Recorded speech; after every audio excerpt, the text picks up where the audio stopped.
Queridos pacientes, iniciamos hoy una serie de videopodcasts. Vamos a hablar sobre los temas que más te interesan y vamos a tener un invitado para poder charlar sobre los diferentes temas de la salud y la enfermedad respiratoria. Hoy tenemos como invitado al podcast número 1 a la doctora Lucía Viola, quien es experta, además de neumología, en todas las temáticas del cáncer pulmonar. Por consiguiente, el tema para hoy es diagnóstico de cáncer pulmonar. ¿Cómo se sospecha? ¿Qué pasa con una radiografía normal, con un TACA normal y algo del tratamiento de la enfermedad?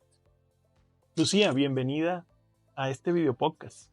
Gracias, Abraham, por la invitación a tu video podcast. Perfecto, ¿te parece si entramos en materia directamente? Por supuesto. Bueno, cuéntame primero, ¿es frecuente el cáncer pulmonar o es una cosa rarísima que no se ve en nuestra población latinoamericana? Bueno, quizás tenemos muy malos registros sobre los tumores torácicos, pero sí que en la práctica clínica diaria de la neumología vemos pacientes con nódulos, con masas pulmonares, con ganglios en el pulmón que pueden corresponder a tumores malignos torácicos. En Colombia, el cáncer de pulmón en hombres y en mujeres ocupa un puesto diferente en la frecuencia de aparición, pero sigue estando dentro de los 10 primeros tumores que se diagnostican en la población colombiana. Perdóname, ¿aparecen más cánceres en hombres o en mujeres? Bueno, depende del tipo de población que uno evalúe. En Colombia y en general en Latinoamérica existe una frecuencia importante de cáncer de pulmón en mujeres jóvenes que nunca han fumado cigarrillo, por ejemplo.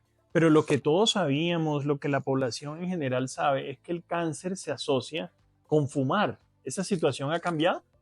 Sí ha cambiado porque a partir de la década del 60 y del 70, con todas las campañas que buscaban abolir o desaparecer el consumo de cigarrillo, sí ocurrió un cambio en la presentación clínica de la enfermedad y los tumores que se relacionaban con humo de cigarrillo, como los carcinomas escamocelulares, empezaron a descender en frecuencia. Pero debido a esto, los tumores que no dependen sustancialmente de la exposición al humo del cigarrillo empezaron a aparecer con mayor frecuencia y en población que no estaba directamente relacionada con el consumo de cigarrillo. Pero entonces quiero entender algo, o todos los pacientes quisieran entender algo. Si uno no fuma, ¿de qué se protege para que no le dé cáncer? De pulmón. Bueno, en general se han relacionado ciertos factores de riesgo con cáncer de pulmón que no son necesariamente cigarrillo. La exposición al humo de la leña, al humo del carbón, la exposición ocupacional a humos, polvos, gases, vapores, material particulado que entra a la vía respiratoria constituye un riesgo para tener cáncer de pulmón.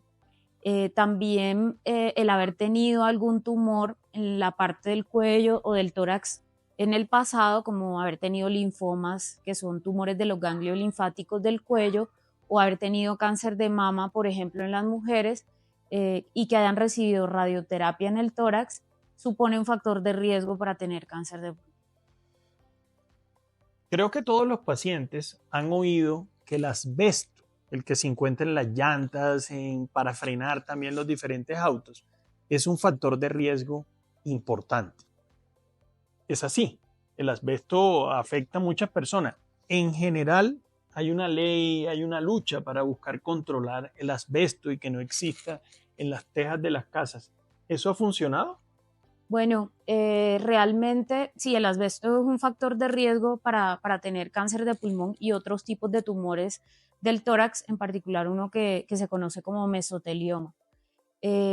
Existe una ley en Colombia que fue impulsada realmente por el activismo de pacientes expuestos a asbesto en un municipio cercano a Bogotá, en donde se encontró que gran parte de la población estaba en riesgo de tener este tipo de tumores porque habían tenido una exposición masiva al asbesto en el pasado.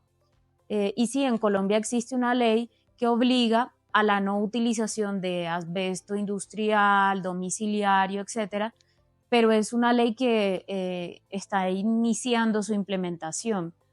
Fue alguna de las iniciativas que, por ejemplo, en la pandemia sufrieron de manera importante porque hubo que detener muchas actividades que estaban orientadas a impulsar o a evitar que el asbesto se siguiera utilizando industrialmente o incluso en las casas.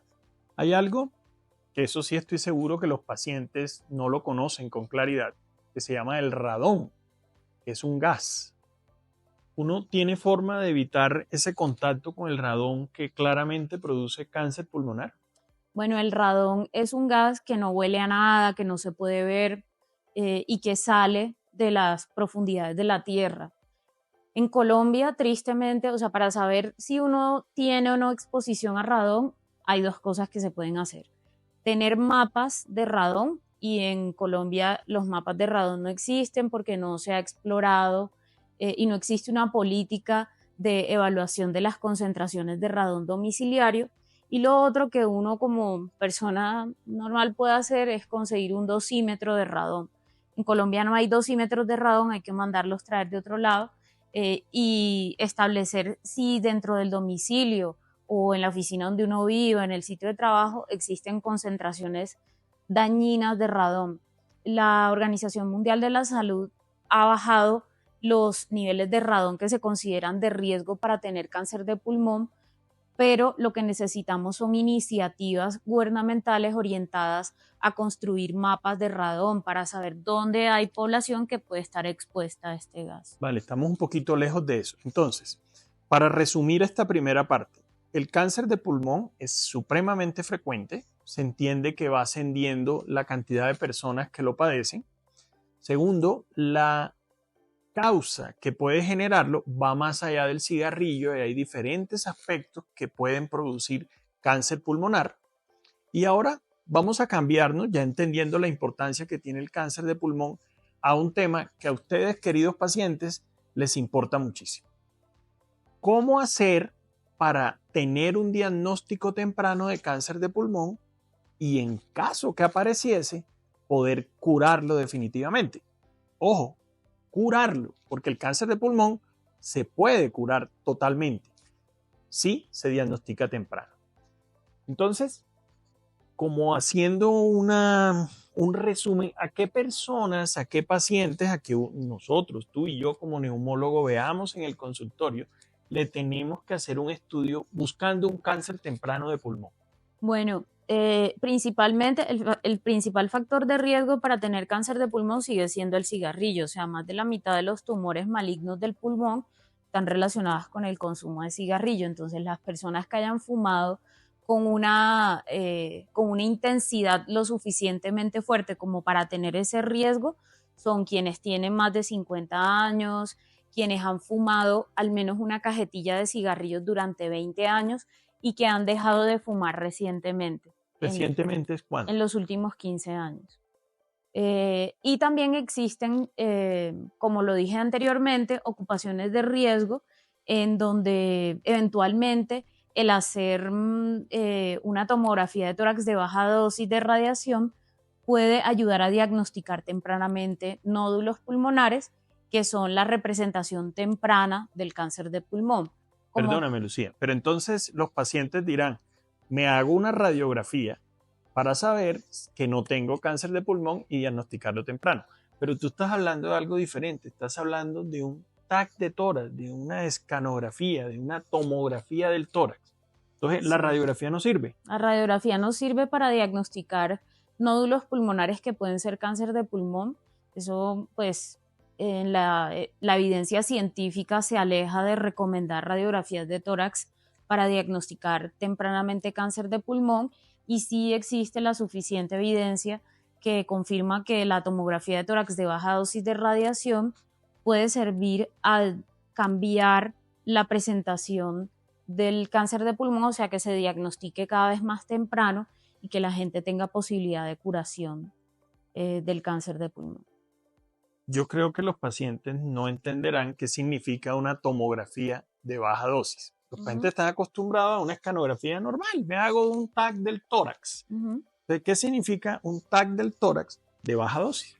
Bueno, es una tomografía que no sacrifica la calidad de la imagen bajando la dosis de radiación a la que se expone el paciente.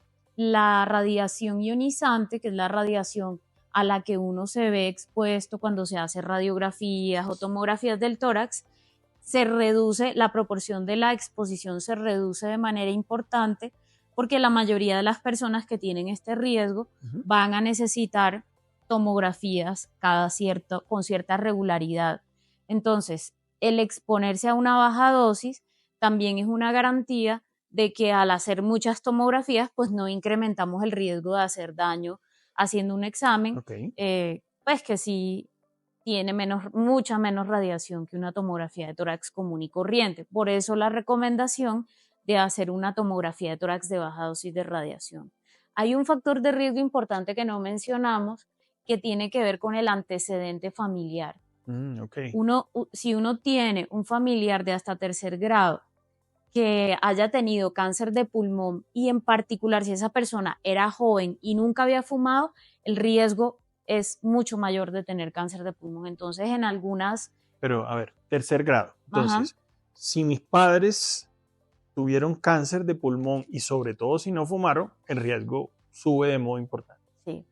Si mis abuelos tuvieron cáncer de pulmón, también persiste el riesgo. Sí. Y si mi bisabuelo tuvo, también, ¿son 3 generaciones o llega hasta el abuelo? No, o sea, se refiere a que, por ejemplo, si yo tengo un primo, hermano, que tuvo cáncer de pulmón, eso es la línea que sigue. Entonces, esa persona, si tuvo cáncer de pulmón sin haber fumado, y sobre todo si era joven, pues yo tengo más riesgo de tener cáncer de pulmón.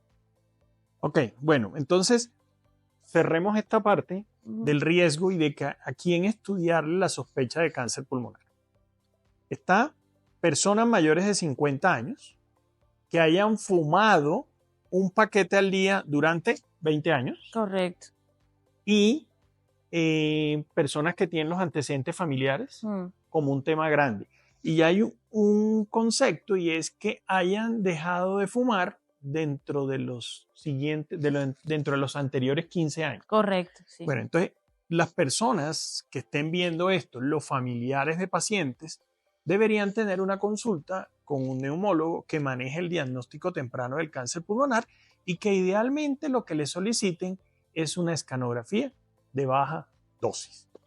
Perfecto. Ahora vamos a cambiar a un tema diferente y es el diagnóstico del cáncer pulmonar en sí. Entonces, cuando un paciente tiene una radiografía con anormalidad, ¿cuál sería el paso siguiente?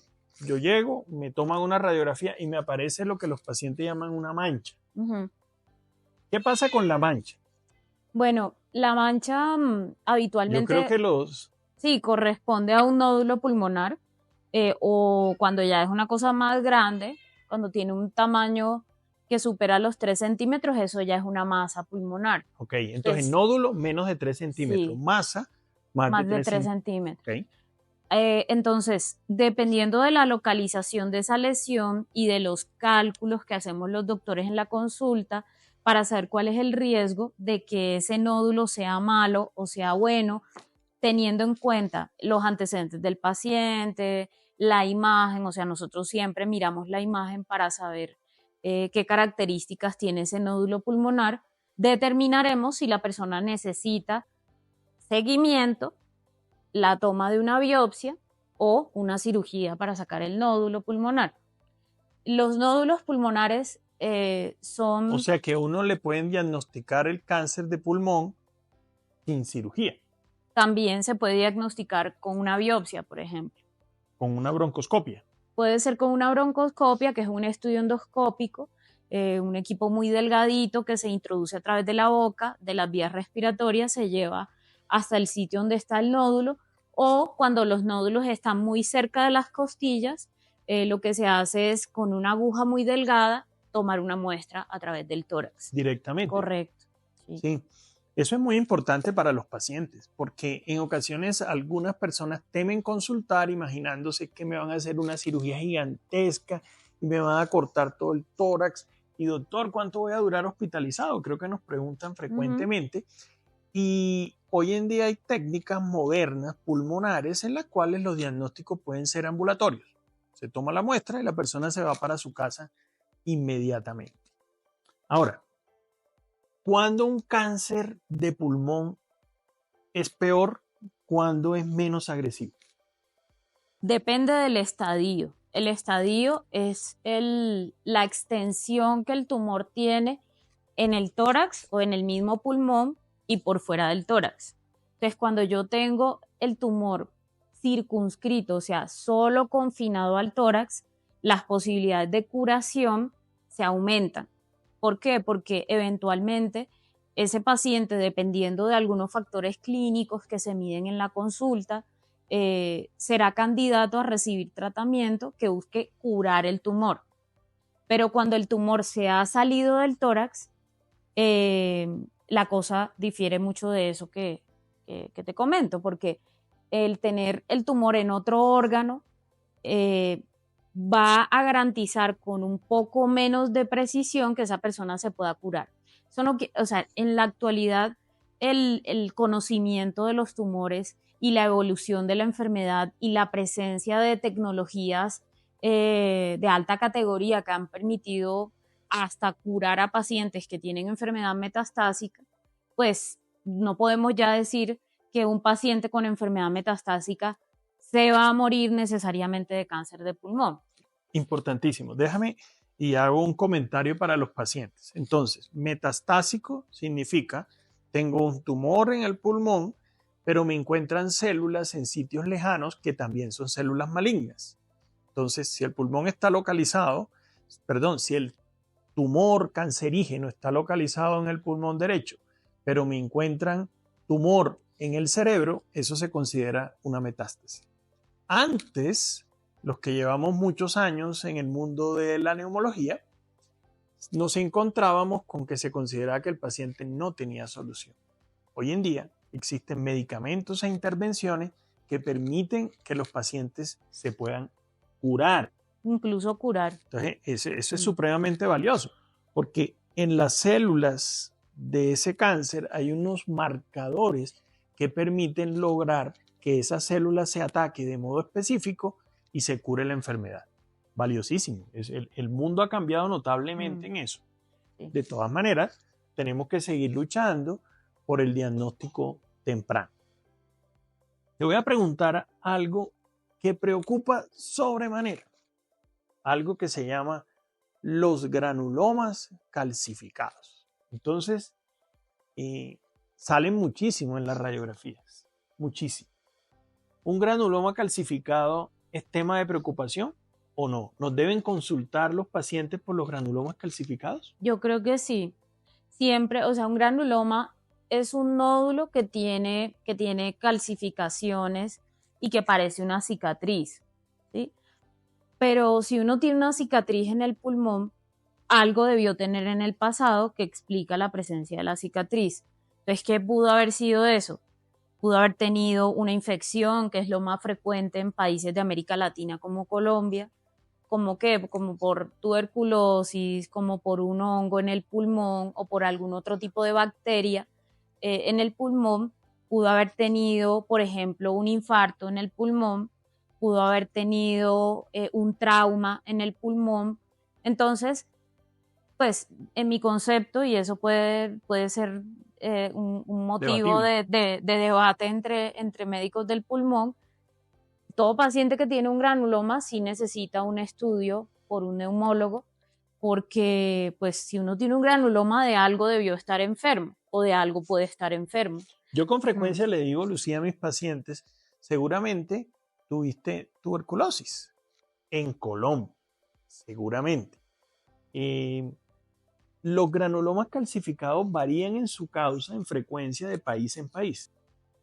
Sí, si uno ha vivido toda la vida en Holanda, pues obviamente allá el riesgo de tener tuberculosis es inferior al que tiene una persona al haber vivido en América Latina o al haber vivido en países asiáticos.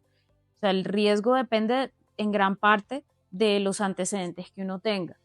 Entonces, si la persona ha vivido en Colombia, generalmente en lo primero que pensamos es en tuberculosis, pero como te digo, existen infecciones por hongos, infecciones crónicas del pulmón que pudieron haber terminado en la presencia de un granuloma. Pero hay que tener en cuenta que un nódulo tenga calcio o que tenga una calcificación no necesariamente quiere decir que es igual a benignidad. Hay tumores malignos del pulmón que tienen que tienen calcificaciones. A veces Entonces, uno pues, escucha que el radiólogo dice, hay unas imágenes como en crispetas, ¿cierto? No, esto se vuelve interesantísimo. Creo que llevamos 20 minutos hablando. Me gustaría que habláramos unos minutos más porque hay una serie de detalles que los pacientes creo que les conviene saber.